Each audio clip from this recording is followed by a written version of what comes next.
This is the High Flying Podcast where we be drop kicking it with the boys. So make sure the body slam, like, share, and subscribe button. I am your host, Biggie Bag Johnny, back with another video. And today we on our third week of the dark side of the ring. We've been putting up numbers. We've been getting subscriptions. We've been getting likes. Not that many comments, and I appreciate it. Once I shut up, you guys motherfucking been watching.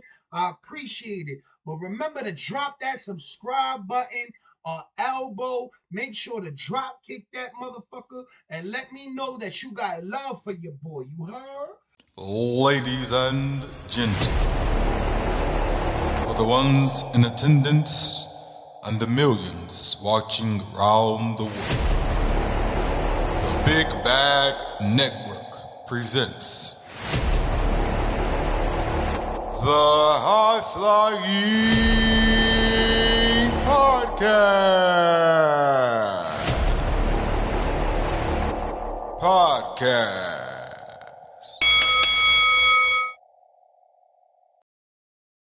So I appreciate you guys that have been subscribing. There's still thousands upon 10,000s of you guys that have not subscribed yet. So what I need you guys to do right now before we start this is go smash that subscribe button right now for the channel. Right now for your boys. Like I said, my favorite segment of the show, Dark Side of the Ring. We did the reviews. We did the first 2 weeks. Now we on the third. Terry Gordon. I'm sorry. Is that right? Yep. Yeah. So, yeah, man. It's one of those, man. It's definitely those, man. Terry Gordon. Terry Gordy. Yeah, guys. So, you guys, if you're old school, you probably know this guy. Part of the FREEBIRDs back in the days. Had the thing with the Von Erichs and everything. But like I said, just need you guys to subscribe to the channel, and we're going to get this right away happening. So let me know what you guys want to see next. We got a couple things coming up for WrestleMania weekend. We got a couple things coming on for the road to WrestleMania. We're going live every Monday and Friday. Go check us out on there for the live reactions, man. The recaps, everything. But right now, let's get into it. Dark Side of the Ring. Let's go! You're looking at the nastiest, devious individual standing right here. Terry was a beast. He was a perfect Goliath. A prodigy who broke into the business before he could drive. Just drove into the man. Terry Gordy's skill in the ring was matched only by his legendary toughness. Terry had the ability to make just about anybody look good as long as they were willing to pay the price. He was 300 pounds, and when he picked you upside down and dropped you on your head, you were pretty much done. Gordy's career skyrocketed as part of the fabulous FREEBIRDs, a tag team trio that revolutionized the business with their in-ring theatrics and total commitment to their rock and roll lifestyle. Once the jack started flowing, the Birds were ready to party with anyone or fight anyone. You're with the big boys now. They believe they are rock stars, so they act like rock stars. Gordy's no-holds-barred style would take him around the world, but also accelerate his self-destructive behavior. Terry was his own man. Terry did his own thing. The lifestyle that he led, he could have died 100 different ways. You can go from being on top of the world and have it all taken from you in a moment. Until a flight on a routine trip to Japan would drastically alter his career and the man himself. Even though he came back, he didn't come back as a wrestler, and he didn't come back as Terry. He was never the same, never even remotely the same.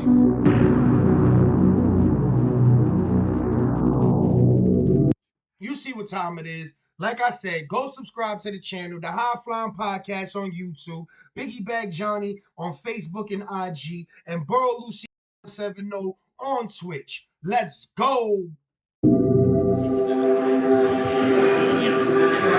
Guys, first match, 5 minutes. My name gets me noticed. You're like, oh, another second gen, Terry Gordy's daughter.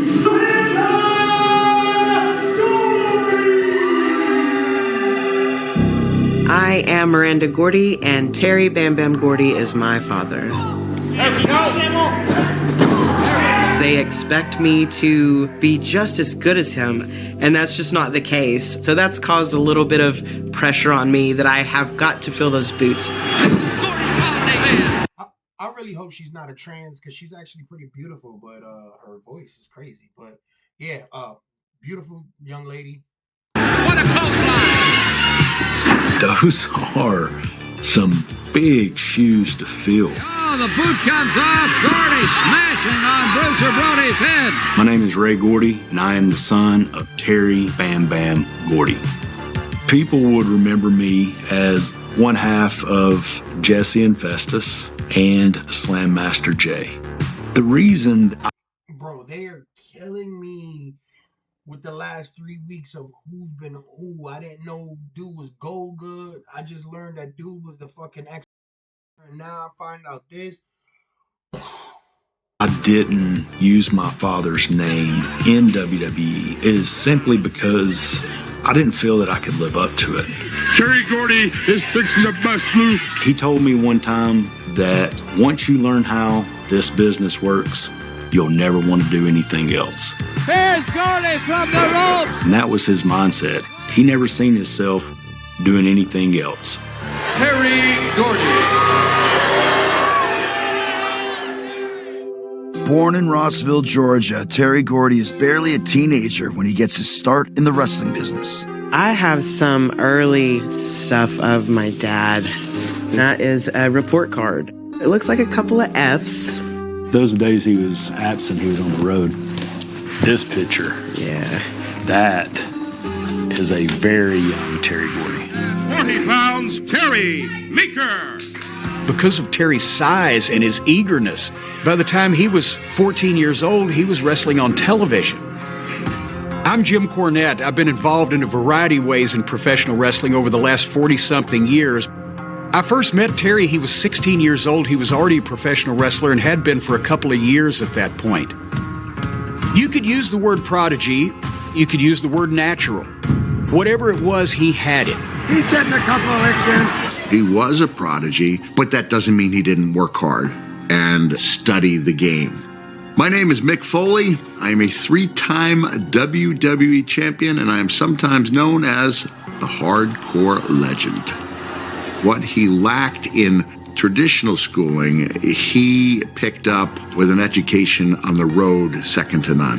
This young lad here is going to, I think, become a superstar. He has all of the makings. When you started getting the full Terry Gordy, not only the physical aspect, but the verbal, he was an all-around performer. There was almost nobody that could touch him. Get your sister, get your daddy, get them all around the TV. Because you fix now witness something. When Terry was in Mississippi, he met a guy named Michael Hayes. There it is, Michael Hayes. Michael was a natural talker. You hand Michael a microphone and he could go on forever. When you want to talk to a lady, you say, hey, baby, why don't you put on some Teddy Pendergrass, close the door, let me do what I want to do, because all I want to do is what you want me to. Yeah. His mama must have had a hard time with him. I am Jimmy Jam Garvin, and I am a member of the Fabulous Freebirds WWE Hall of Famer, and it's still not my fault. It's not my fault! Michael and Terry, I mean, they were just both live wires. Terry would almost know what Michael's thinking, before Michael even said it, and vice versa. They were just tight. You've got Michael Hayes, who would come out and he would piss people off. As always, a big conflict. He would talk himself right into the corner. But then behind his back, you've got Terry Gordy. As a team, they were just unmatched. They just were like soulmates as far as friends go. Michael was a big fan, as every Southerner was in those days in the 70s, of the band Lynyrd Skynyrd. Michael had the idea, what about if we called ourselves the Freebirds? Monday night in Memphis at the Mid-South Coliseum, I was a photographer at ringside, and all of a sudden, over the PA system, here comes Freebird.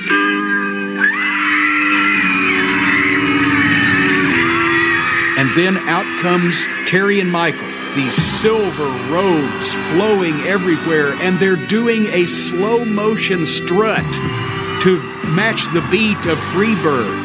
There he is, the music of the fabulous Freebirds, Terry Gordy and Michael Hayes. This was back in the day where if you went... So they're the fucking reasons why motherfuckers have to have 5-minute entrance and 3-minute matches. Thank you, Michael Hayes. To an arena event, the bell rang and the wrestlers walked to the ring and they got introduced. There was no music. And I said, I think this might catch on. The Freebirds soon joined Mid-South Wrestling, where promoter Bill Watts pairs them up with Buddy Roberts, converting the tag team into a trio. You got the Freebirds' attention, and that just might be your downfall. Buddy was the veteran, Michael was the promo, Terry was the physical enforcer. Watch that head bite the dust. And that 3-man combination made one of the most legendary tag teams in the history of wrestling. Together, they were bigger than the sum of their parts. And I think it's important to point out that this was not a case of lightning striking once. They got over everywhere they went.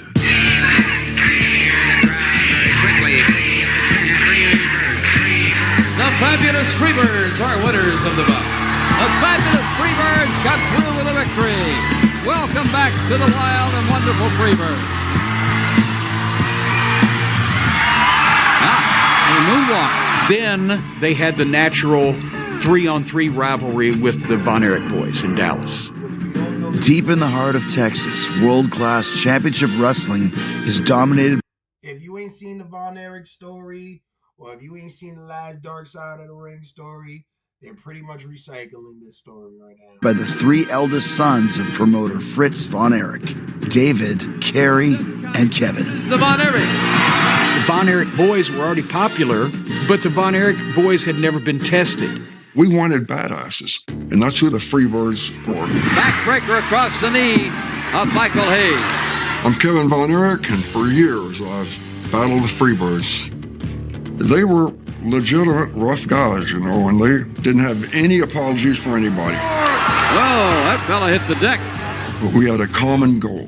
We wanted to put the best wrestling match we could in that ring, and so it was just a marriage made in heaven. Here comes Kevin.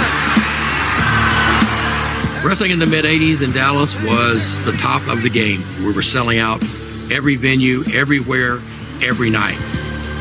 But the magic really hit when the Freebirds came. I'm talking about them Von Erichs.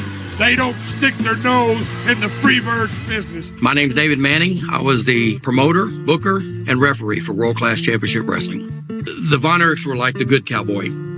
And here was 3 guys that were obnoxious, rude to the fans. Well, let me tell you something, Texas. There ain't no place that I would rather be than in Georgia right now. Kevin referred to him as filth. Michael Hayes is bringing the flag. Terry and Michael come to the ring. They've got Dixie flying, and they're talking about Texas, and it just burned me up. And so I grabbed the mic and I said, you got everybody in the world thinking this is a war between Texas and Georgia, and this is not. This is a war between decency and filth. There was so much love for the Von Erichs, but there was total hate for Michael, Terry, and Buddy. They could get a ton of heat because of the way they acted, the things they said, the things they did. What about your friend right here, boy? What you think about it? I didn't want my dad to get beat up, but I was still a fan of the Von Erichs. And it looks like a barroom brawl. Who didn't love the Von Erichs? All the adoring young ladies having David. Some of the guys who didn't like the Von Erichs because their girlfriends liked them, they're saying, well, look at these shit-kicking, Jack Daniels drinking, flag-waving, Southern assholes. So they started getting in the Freebird camp. I think the Freebirds were the original cool heels. Far more often, they were the cooler of the 2 teams in the ring. For the next 2.5 years in every city in Texas, it was the Freebirds against the Von Erichs. I'm gonna do it! I want Terry Gordy, and I just don't want to just beat him. I want to hurt him. They'll take Terry across the ring. They main evented in Texas Stadium, for God's sake. It was the most magic 3-on-3 combination. Perfect time, perfect place, perfect setup, perfect participants. and they drew nothing but money for 2 years. What we had created in the ring was phenomenal. Anybody would want that. But then when you got out of the ring, you had all the other problems, though, that came with the birds. They were trouble looking for trouble. You know, they just raised hell. They'd drink all night, and then they'd get in the ring, and they'd sweat all them booze out. They always told me that the best cure for a hangover was wrestling. Yeah. Terry's temperament was like so even until he drank. My parents were at a bar, and a man was hitting on my mom. My dad became very enraged, and there was a bar fight. The cops went to restrain my dad to calm him down, which I think did the opposite. He beat up a cop car with his hands cuffed behind his back. It was like you had taken a hammer about this big around and hit the hood of the car and knocked dents in it where he had headbutted it.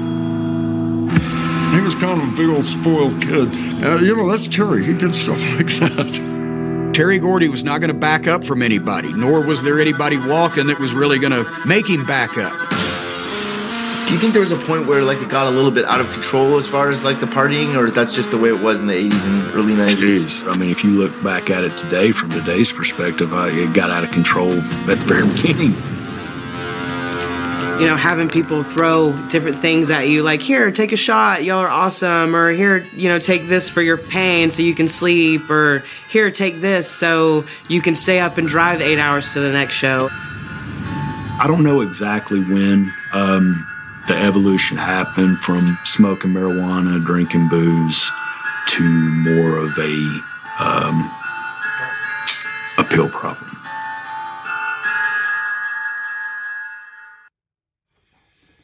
Let's get into it, baby. We first 13 minutes and 30 seconds in. You know, they're not really saying anything. But hey, you know, it is what it is. So you know what to do. Go subscribe if you ain't go subscribe. Go show some love on them channels. You know what I mean? On the videos and everything, man. And I appreciate y'all guys. Just remember that. Despite their wild reputation, in 1984, Terry Gordy and the Fabulous Freebirds catch the attention of Vince McMahon and the World Wrestling Federation. Was it a week? Did that last a week? They were in the meeting with Vince, hungover, still partially inebriated. Terry fell asleep. And that didn't get over with Vince too good. That was the only time that the Freebirds ever worked for the WWF. After wrestling a handful of matches, the Freebirds flame out at the WWF. But Terry has a chance to take his career in a new direction. That is my dad and Bruiser Brody. It's in Japan. My dad got the opportunity to go work in Japan.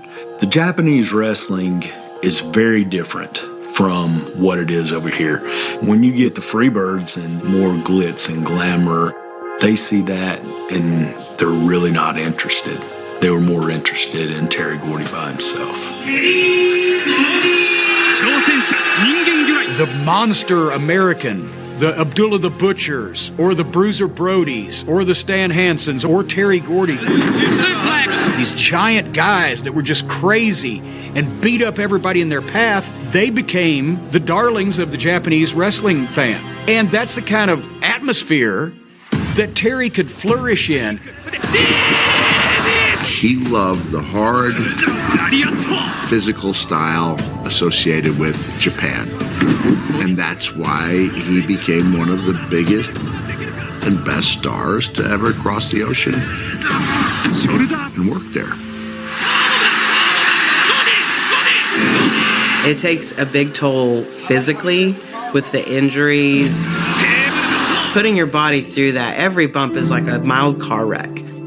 I knew that he was having knee problems. One of my big concerns was my dad wasn't going to blow out his knees. He tore both of his ACLs.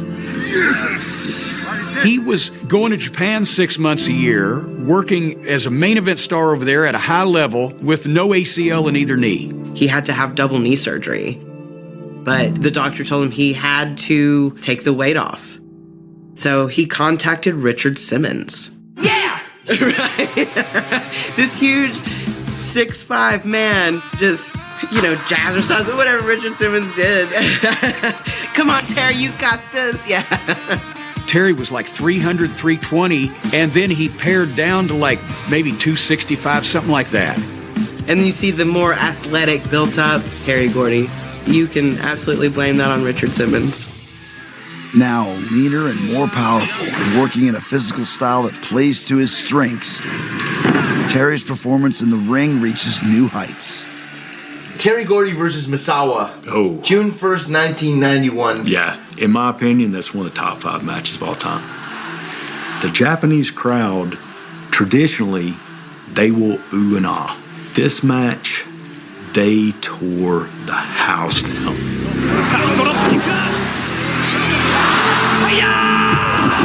Terry Gordy was a master of his craft. People look at him and they see this big monster doing all these power moves. But if you really watch, you'll see the little things that he done in the ring that people just don't do. Even down to the chin lock in this match. He's actually using his fingers to try to pry fingers away. And this is a work, but that little bit just adds so much more.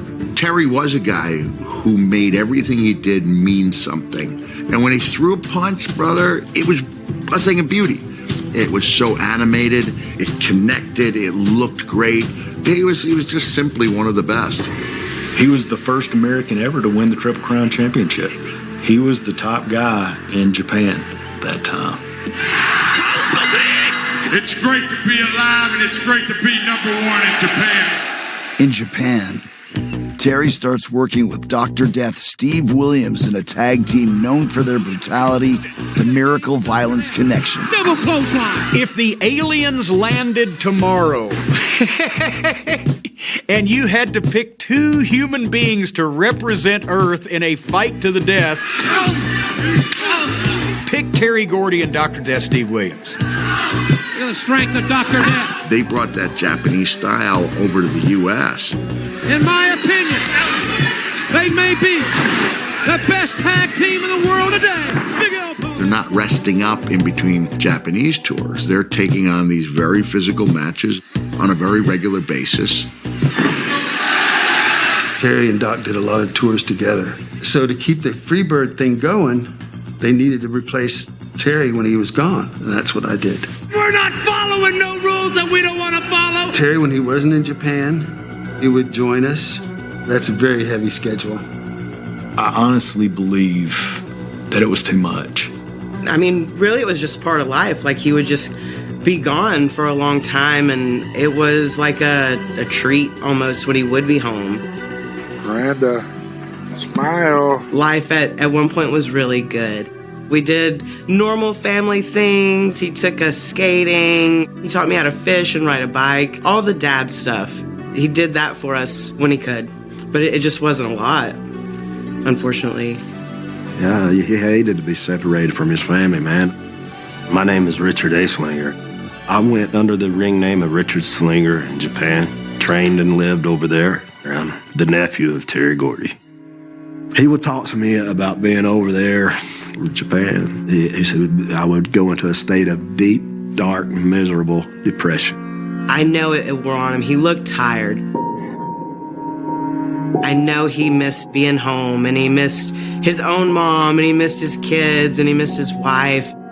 Being on the road 360 days a year, that wears on you. You live in hotels, airplanes, rental cars. It's just constant go. Your mind never really has time to reset, to relax, to say, okay, where am I at in this life? A lot of times in those days, especially the well-seasoned travelers to Japan, they would take whatever pills that they took so they could sleep, and when they woke up, they'd be in Japan. The drugs can be seen as a necessary evil when you're going from time zone to time zone, when you're expected to be at your best on a nightly basis, when you feel far from your best, when you're worn down. And it is a very short step from use as needed to use as liked. While on a tour with Steve Williams, Terry suffers his first serious overdose. First time he dropped on me, accumulated too many pills. That was halcyon. We went out that night, he just dropped and didn't CPR, and ambulance took him. He was in the hospital, he didn't remember what happened. When they brought me in, I had to refresh his mind, tell him what he'd done and this and that. I tried to straighten him up from there, but Terry Gordy had a problem with drugs.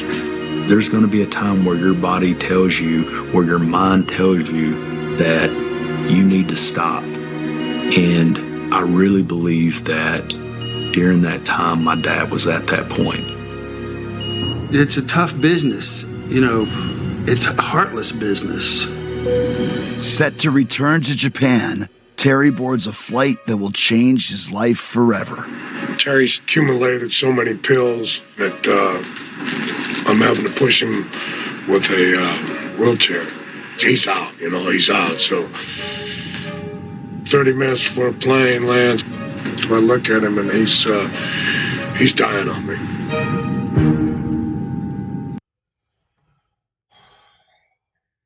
Sad, man. That's sad, bro.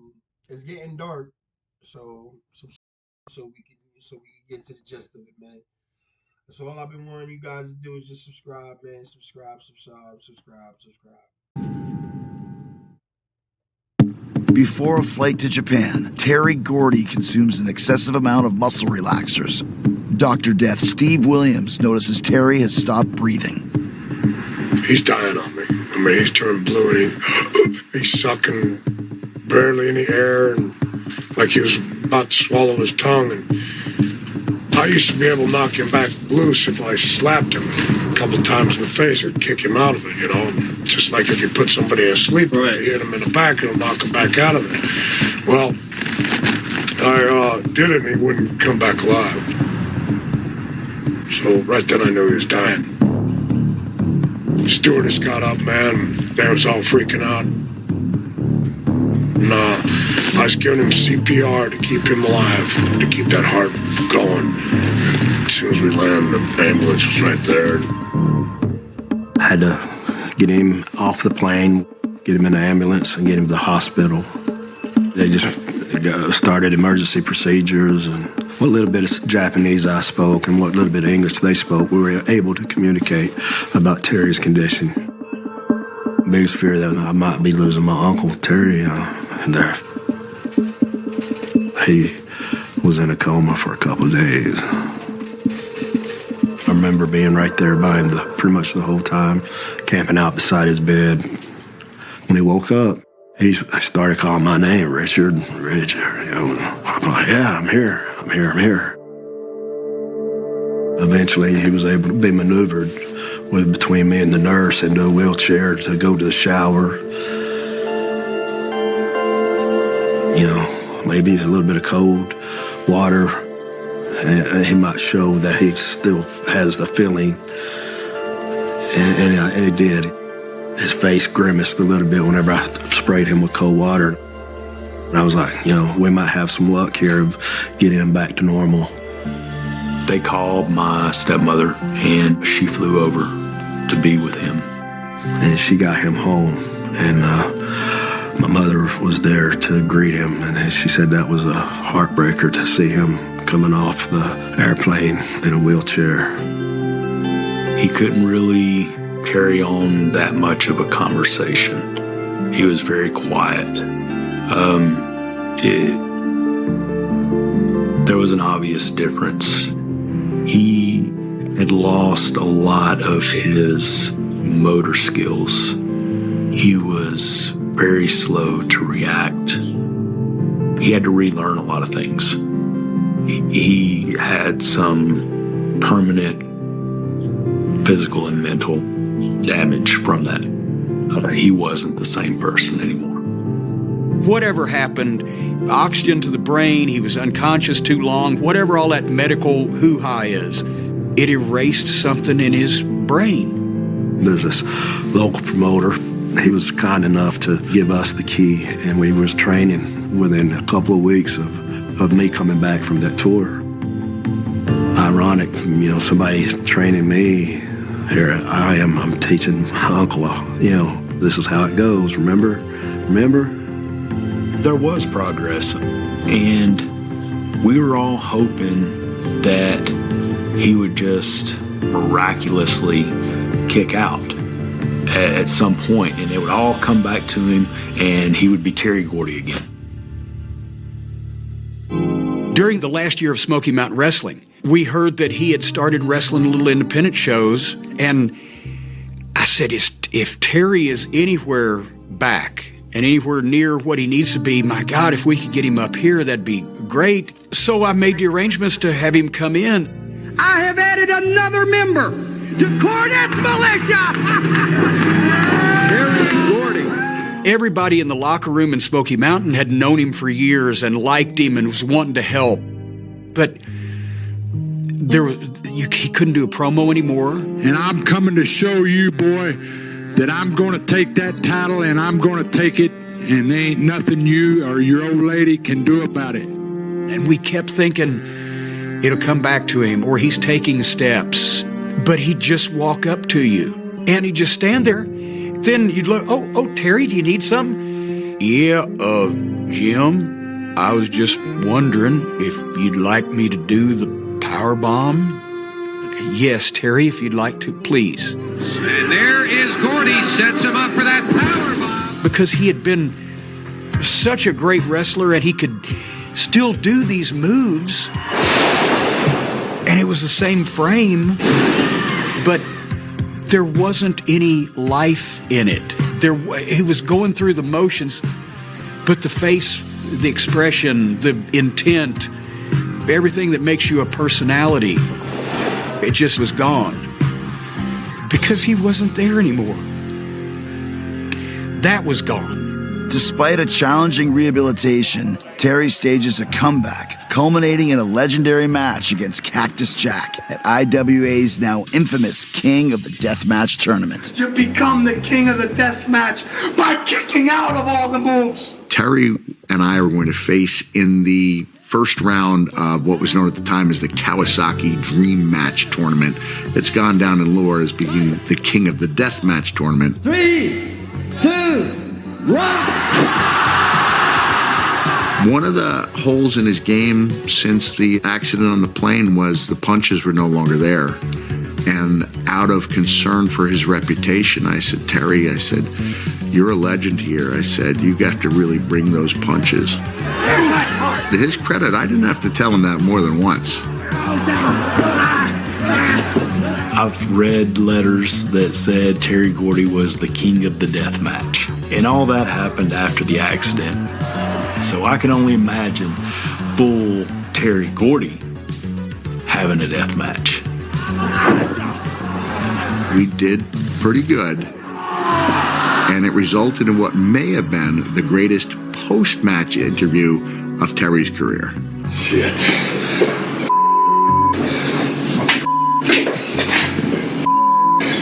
I felt like maybe we pushed the hands of time back just a little bit. But it was not meant to be. I'm not even gonna lie, this one got me a little just fucked up. It's like, damn, bro. Just watching them, it was kind of fucked up, man. But after this, we do the Dark Side of the Ring aftermath. I got a lot to unload on this one. Despite an impressive performance at King of the Deathmatch, it's clear that Terry Gordy's overdose has changed him. I think that he continued to wrestle after the accident is because that's all he knew. That's all he ever did. He wasn't a cashier for a grocery store and then started wrestling. Like, he wrestled. There were a lot of people rooting for my dad. Terry Bam Bam Gordy, who has been pronounced critically dead twice, is making a comeback. He could work through a match. It just wasn't the same. I'm sure that was the hope, that maybe if they just kept at it, that he would eventually come to it, but it was never there. You can see it even in pictures. In his eyes, he was full of life.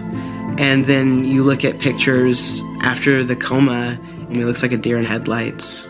Terry Gordy, probably one of the greatest tag team wrestlers of all time, and of course, a legendary heel and the member of the fabulous Freebird group, probably the greatest heel trio in the business. In 1998, Terry agrees to film an interview out of character, and for the first time, fans at home are able to see for themselves the change in his cognitive capabilities. I've seen parts of the shoot interview. The emotions when I first saw that, I was enraged, a little embarrassed. Do you have any good road stories? Yeah, man, there's a bunch of them, you know. What are some that stick out in your mind?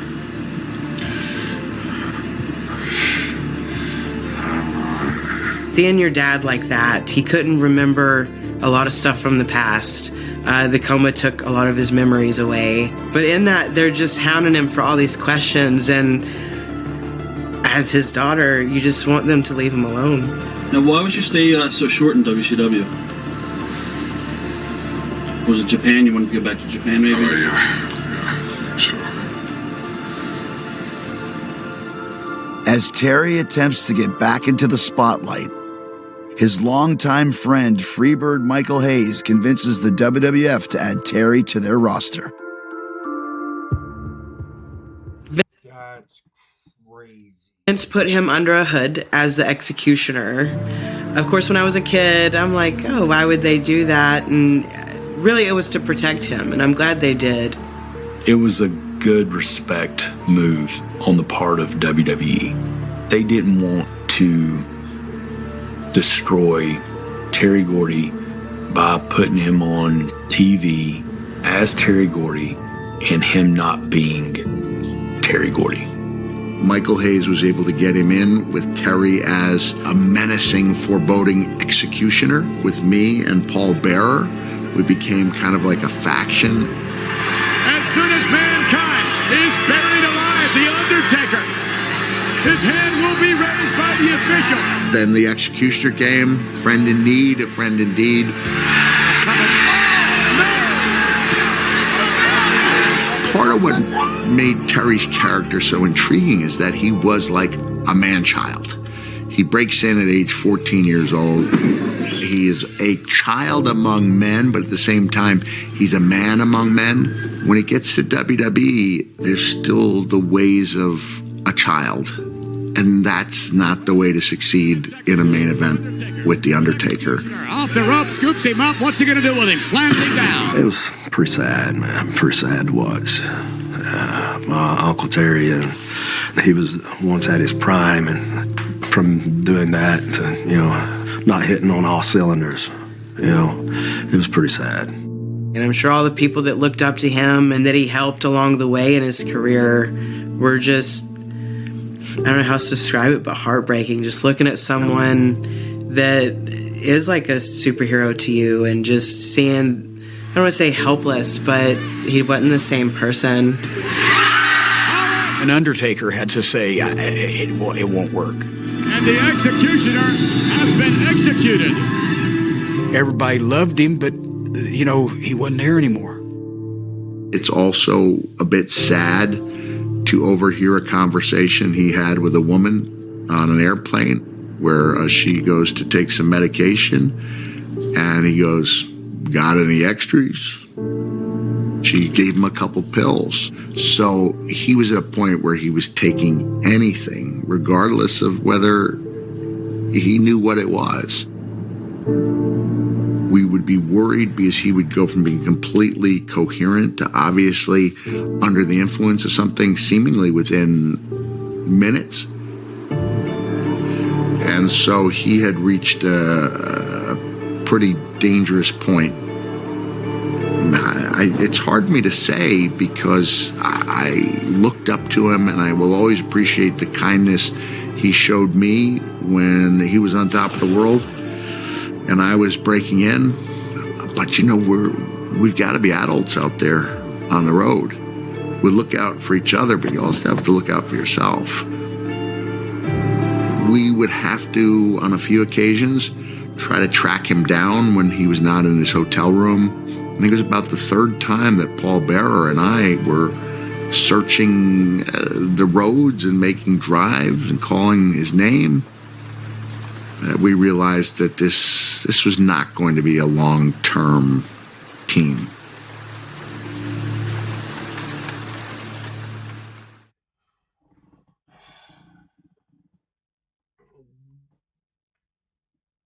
Monday nights, Dark Saturday, the math.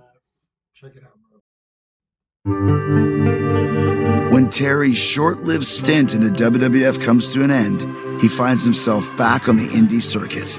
It's hard to grasp as a kid what that was, to see the downfall of him being on top to doing little independent shows around Tennessee and Georgia.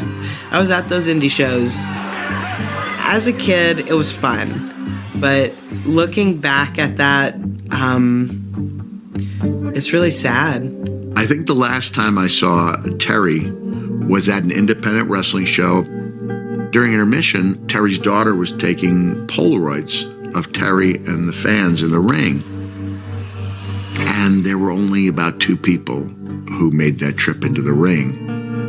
Seeing literal minutes go by with no one on that line, no one getting into the ring, just struck me as being extraordinarily sad. And I'm over in a different part of the building at a table, and I'm signing autographs, feeling guilty, saying they should be on that line. That's the line they should be. There's the real superstar.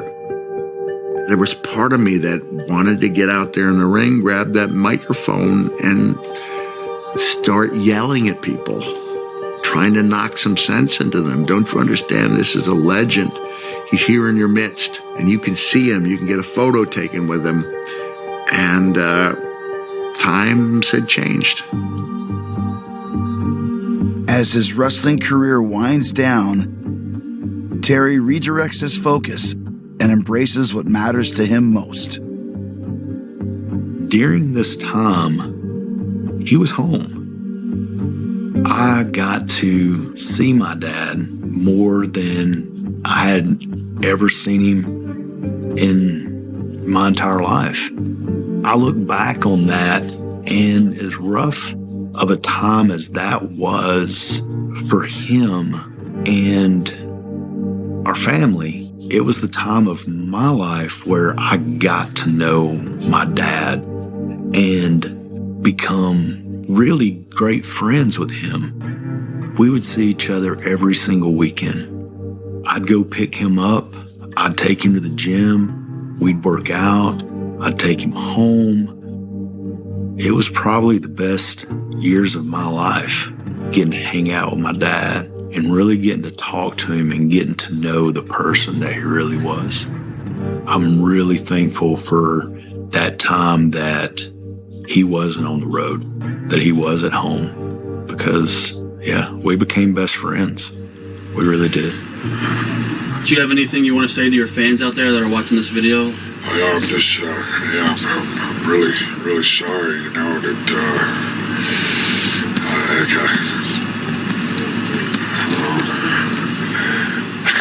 Sorry about that.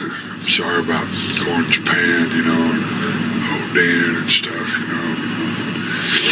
He was actually doing a show, and he asked me to go do the show with him.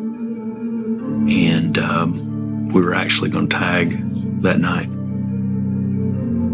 And I couldn't go. Next day, I get a call from my cousin Richard. And his exact words were, "Ray, get down on your knees and start praying, because your dad is on this mountain and he stopped breathing."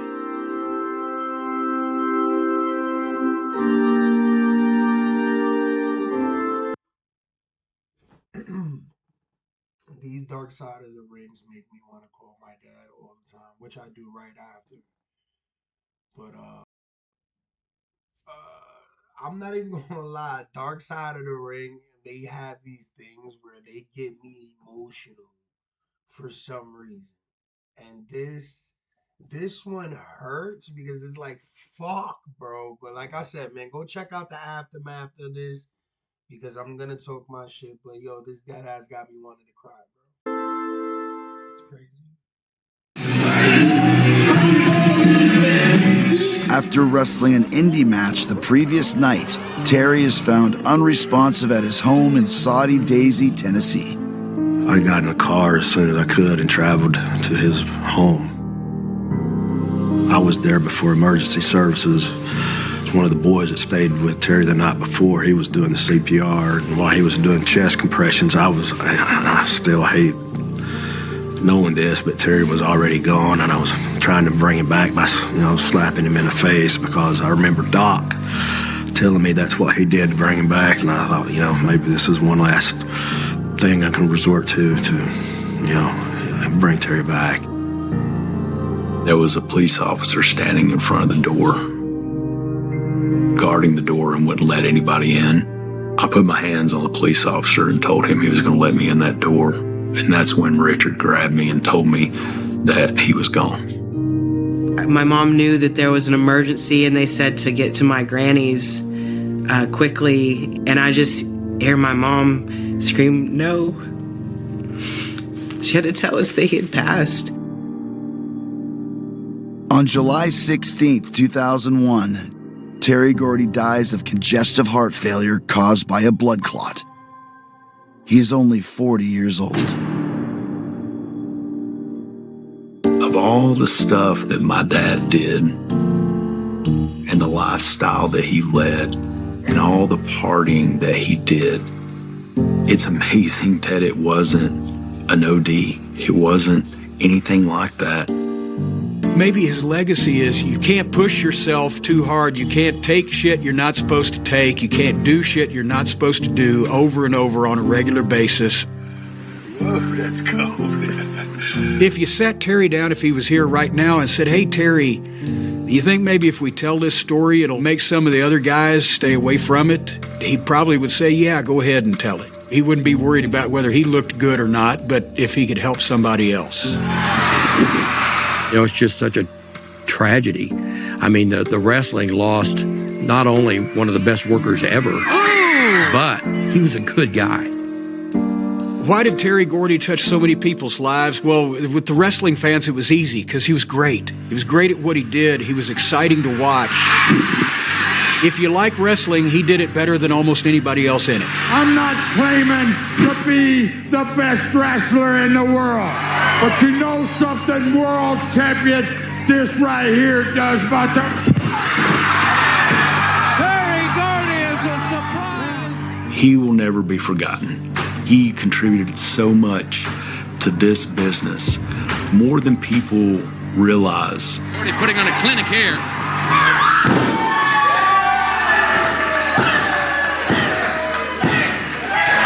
What I've gotten most out of wrestling is how much people just really love my dad. So if I walk away with just that, it's been a very healing experience. But his influence can be seen almost every week on television. Whether it's the hyper-realistic but theatrically enjoyable punches he threw, or somebody winding up a clothesline before throwing it hard. Anytime you see any variation of a powerbomb, that's Terry Gordy. Don't it feel good sitting up here? I mean, up at top, looking down at everything. Don't it feel good?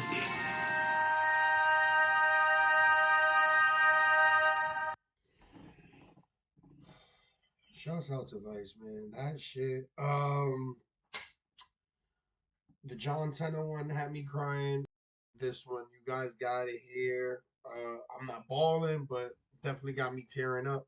So let me know what you guys think. Let me know if I should keep going with these things, man. Let me know if this shit made you cry, made you feel some type of way. I got Dark Side of the Ring Aftermath on this channel. So please go check it out. This one kind of fucked me up in the head just because it's like, you know, if you know somebody on drugs, go, you know, go help them out. You know what I mean? I got family members that's on drugs, and sometimes they got to learn the hard way. I have a friend that he's dealing with it. You know, somebody on drugs, and, you know, it hurts to see somebody just fade away the way that man did. And I'm not gonna lie, I've never watched none of his work. I've seen some documentaries and little clips and stuff, but I love what I've seen of him. And this was the first time I actually got to see this. So, yeah, man. Just like, share, and subscribe, guys. Thank you for watching. This is the Dark Side of the Ring, man. The Big Bag Network presents the High Flying Podcast, where we dive off the top higher than RVD and Matt Riddle's love child, with your host, Biggie Bag Johnny.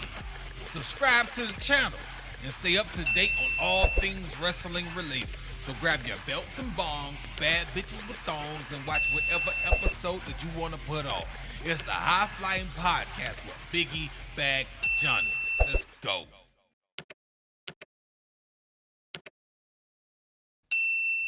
This is the Deathmatch King, Matt Cardona. You're listening to the High Flying Podcast with Big Bad Johnny. They said they were going to pay me. Where's my fucking money? What's up, guys? You see Brian Cage. At the High Flying Podcast with Big Bad Johnny. Top of the Dawn. I got it right this time. So everybody who missed the first couple blocks, you didn't just did. All right, check it out. High Flying Podcast. Who better?